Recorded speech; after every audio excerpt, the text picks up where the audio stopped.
ਬਾਰਿਸ਼ਾਂ ਸ਼ੁਰੂ, ਨਹਿਰਾਂ ਬੰਦ ਤੇ ਮੌਸਮ ਖੁਸ਼ਗਵਾਰ। ਅੱਜ ਦੇ ਪੂਰੇ ਵਲੋਗ ਦੇ ਵਿੱਚ ਦੇਖਿਓ।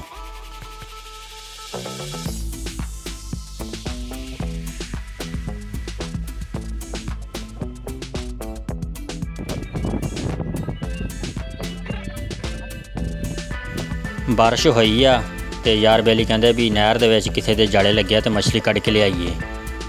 ਤੇ ਬਾਰਿਸ਼ ਹੋਈ ਆ, ਨਜ਼ਾਰੇ ਦੇਖੋ ਤੁਸੀਂ। ਦਿਖਾ ਯਾਰ।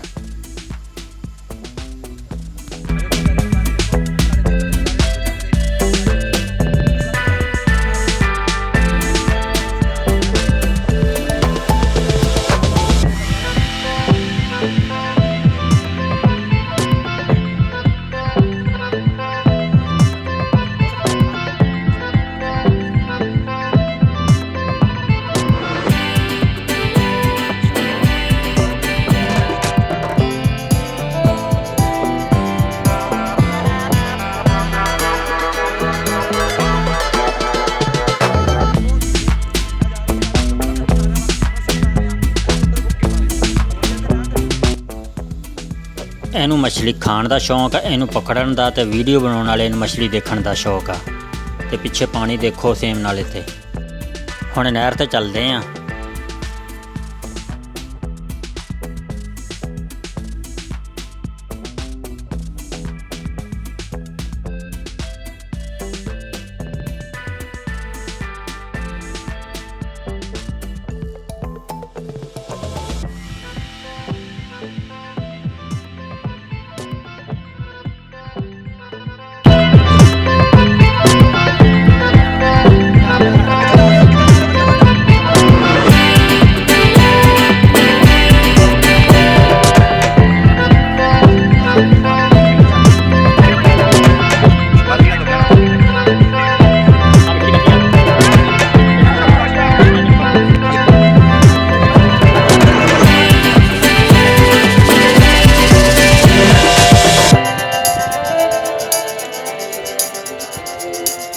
बोलो भी कुछ मैं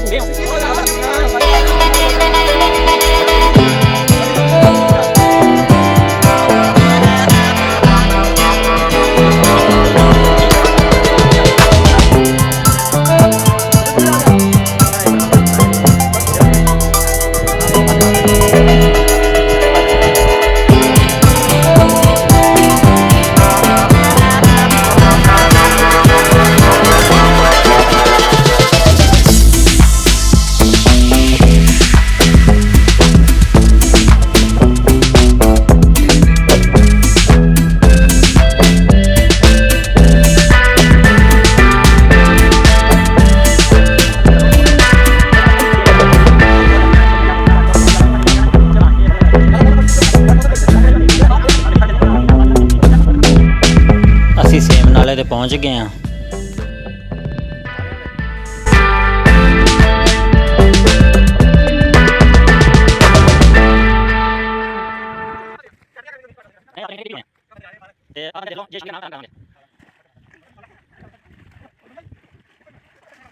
ਆ ਦੋ ਦਲੇਰ ਬੰਦੇ ਆ, ਦੇਖਦੇ ਕਿਹੜੇ ਦਲੇਰ ਬੰਦੇ ਜਾਂਦੇ ਵਿੱਚ। ਤੇ ਮੈਨੂੰ ਇਸ ਲਾਲਚ ਨਾਲ ਲੈ ਕੇ ਆਏ ਆ ਵੀ ਮੱਛੀ ਦੇਵਾਂਗੇ ਤੇ ਦੇਖਦੇ ਆ ਹੁਣ। ਵੜਦਾ ਵਿੱਚ ਕੋਈ ਵੀ ਨਹੀਂ ਡਰਦਾ। ਨਹਿਰ ਸੁੱਕੀ ਪਈ ਤੇ ਡਰਦਾ ਕੋਈ ਵੀ ਨਹੀਂ ਜਾਣ।